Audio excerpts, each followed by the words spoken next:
The only thing better about this episode than Snotlout getting knocked down is the fact that we have the 10th Doctor voicing his dad.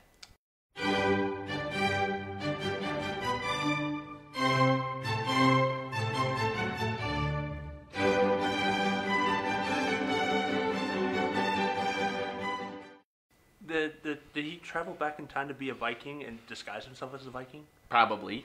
I wouldn't put it past David Tennant.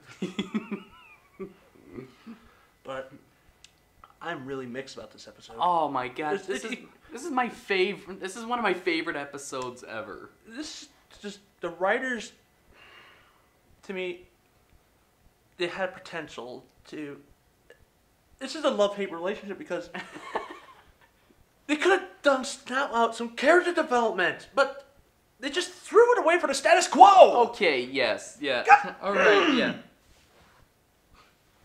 All right, yes. There wasn't much development. There wasn't much development with Snotlout's character, but it did kind of establish the kind of home he grew up in, how he was raised.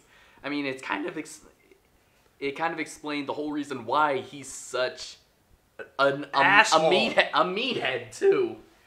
All right, but this episode is called Thawfest, and it's again one of my favorite episodes because I think because I've been on the I've gone through what Hiccup has gone through a couple of times, and if any of you know what that's like, then you just know that there are just times when you really just want to let your tormentors have it. Like, you want to make them pay for every insult that they threw at you. And so not only was there a good story, there was also a very good payoff, a very good message too. Yes, though it was a message worth the development. I am not. Imagine, can you picture what would have happened if Snotlout lost? Problem. I could see an whole arc going on. I guess. Yeah, I guess so. But this wasn't Snotlout's stories. This was another of Hiccup's stories, and that's why I love this episode. Again, just the fact that in previous episodes we were ranting about how much Snotlout is Snotlout. Yes. And there's this wonderful blooming chance to grow out of that little archetype that he's been shoved and stuffed in. Mm-hmm. And no, we're not gonna exploit this. I'm like, guys, please throw me a bone here. I don't want to hate him forever. Give him some development. But there was a moment. There's a moment when you really do feel bad for Snotlout. One of the rare chances in this entire season, and that is when his dad is just pressuring him to always be the best, to be number one at the Thawfest, to not embarrass the family, and it's in direct before that happened, it's in direct contrast to how Stoic interacts with his son, saying that just do your best, no pressure. And I think that's because in the first movie, we've kind of established the kind of relationship that Hiccup and Stoic had. Speaking of first movie, we have one problem to address. Oh yes, okay. Okay, movie. I know if you're gonna go out of your way to make this badass action chick Astrid, who you established was the most badass of all your Viking trainees. Number one in training. Yes. What the hell happened? Did she just lose, levels of badassery here? Did she just went from level 100 to level 1? She can't beat Snotlout in anything, even axe throwing. Axe throwing! It's shown not only in the movie, but in the show that her weapon of choice is an axe. What? Writers! What are you doing? I don't know, but I don't know. They must have known that they screwed up a bit, because at the very end of the episode, Astrid finally kisses Hiccup again. Yes, oh my. Yes, but still, it's great, but it has huge flaws in my opinion. But to me, I am willing to overlook those flaws because what I'm really focused more on is the story and the message, and it was really great, especially for kids really, and God, it was just a good way to see Hiccup experience something other than his status quo in the first movie, though. But what I'm looking for is more like expanding your borders, like Avatar did. They could have done this to expand the characters. I think you might be giving Avatar a little too much credit Well, because some of the character, too much character, but they did have expanding borders. But there were some episodes where the characters did go into the status quo. Remember, not every episode was gold. I know, not every episode was gold, but at least it wasn't status quo's God.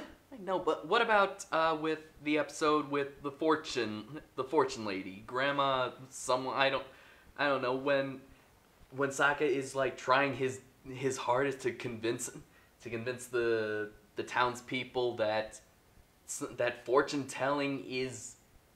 That you shouldn't rely on fortune telling, you should rely on logic and reason. And at the end of the episode, that guy even says, well, she predicted that the village wouldn't be destroyed, and it wasn't, so she was right. But I'm talking about character development. Like, some things in Avatar happen not for the better, mind you. Like, it didn't just instantly fixed up at the end of the episode. Some left bar for it, but the characters grew. I don't know. I think you might be forgetting of Bato of the Water Tribe. Yes, but I'm talking more about the main cast. Okay. Which is should be the main focus. And the main focus on this Dragons is the Dragon Riders.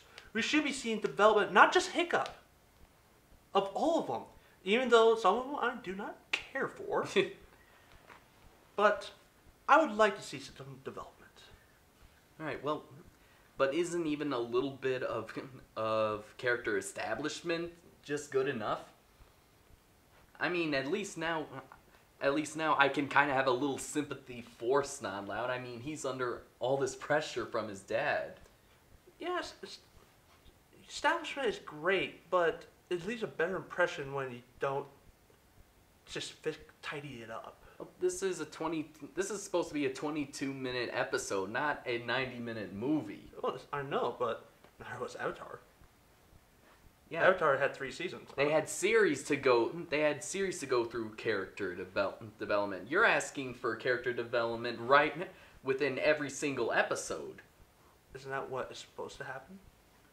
Not every single episode, but you add on a little bit every time. Yeah, but we did see something with Snotlout.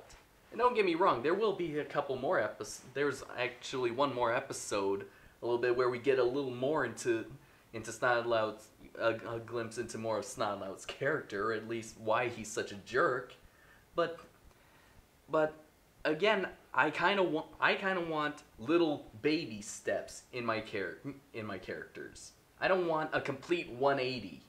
Yeah, but this wouldn't have been a complete 180 because it would have meant that Snotlout realized that he's not the biggest fish in the pond. You should have realized that.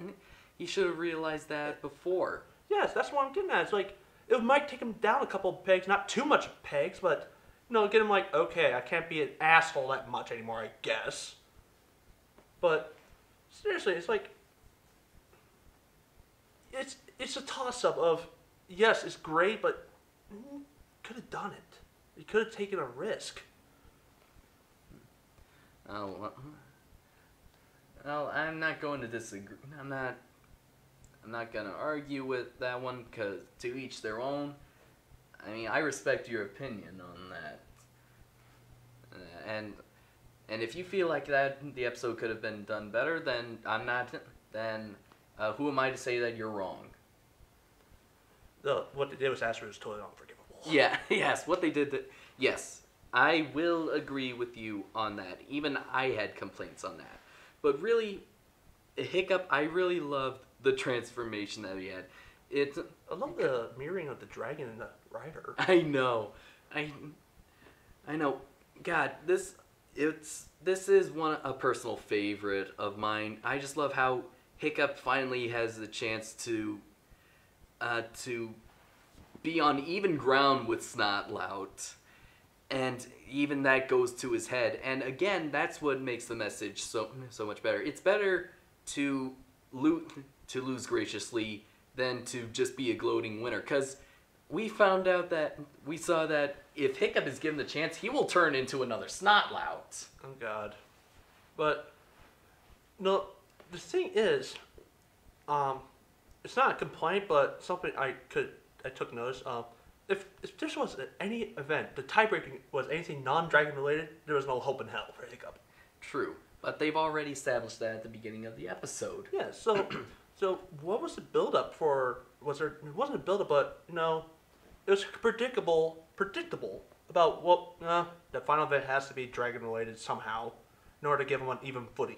Yes. That'd only be fair. But wouldn't it have been better if Hiccup did this without the dragon? I don't know. If he somehow managed to almost... You're asking to take the dragons Not a dragon. out of the dragons. No, not the dragons. No. I'm talking about, your traditional Vikings. Just recently, not like a while ago, but recently added dragons to the roster here. But then that would kind of, I don't know, to me that would kind of just screw things up, really, because if there are dragon events, and then the tie-breaking event doesn't include dragons, I mean, that really doesn't, I think that would just make things unfair. I get what you're coming from, that you would like Hiccup to have almost won under his own power. Huh. But let's face it, his expertise is in dragons. Yeah. But I would thought that would make the throwing the race that much more, what's the word? Not personal, but it's like he chose just to let go of the little pedal for Toothless. Satisfying? Yeah. Because he knew that he had a chance to win without Toothless. That would have been like, he's relying on Toothless to help him through. Not just Toothless, just his own skills with Toothless. But if he had a chance to beat Snotlout with his own skills of anything else other than dragons, how would you feel that you had a chance to beat someone in something that you're normally not good at and decide to throw it? I don't know. I don't really know how to respond to that. And I think that would have been a lot more character development other than, yeah, let's throw the race. I'm on riding dragons. Again, this is more for kids. I mean, this did come on Cartoon Network. No, that's just my thing. But all right. So, wow, an actual episode where we have mixed opinions about it. yeah, That has never happened. yeah, but we gotta mix things up somehow. Yeah. It'd be boring if It would be. Next episode we agree. Next episode we agree. Next episode the apocalypse is coming. We just disagreed. But yeah, Thawfest, that's why I called it a personal favorite of mine. I actually do think it is one of the best because of the writing. Not just we see Hiccup getting a taste of glory, and Snotlout a glimpse into Snotlout's character. That's what I loved about this episode, and I definitely love the ending, because even when it's been established by both Snotlout and Stoic as how that the Jorgensens have just been gloating over Hiccup's family about being just the embarrassment at the Thawfest games for years. Even when Hiccup throws the race, Stoic is still proud of his son. Yeah. Though, very creative use of having a bell. Yeah. Bucket! Ding! Wow. No, Viking technology at its best. Well, let it never be said that Vikings weren't practical. Exactly. Use the bucket as your bell? Go for it. Plus, it does give good comedy relief. It does. Good day for a lamb. Was it lamb lugging? Yeah, it's a good day for lugging sheep. That was yesterday. Oh. But yeah. I love this episode. I actually think it is one of the best, and I know there's gonna be people who will disagree. It's not my personal favorite. I thought it had a chance. It had hope, and All right. I don't think we have a lot left to say about it. So I guess that is a wrap. Yep. All right, for Dragon Series Vlogs. We'll see you next time, where we find out how Vikings find out about lightning strikes.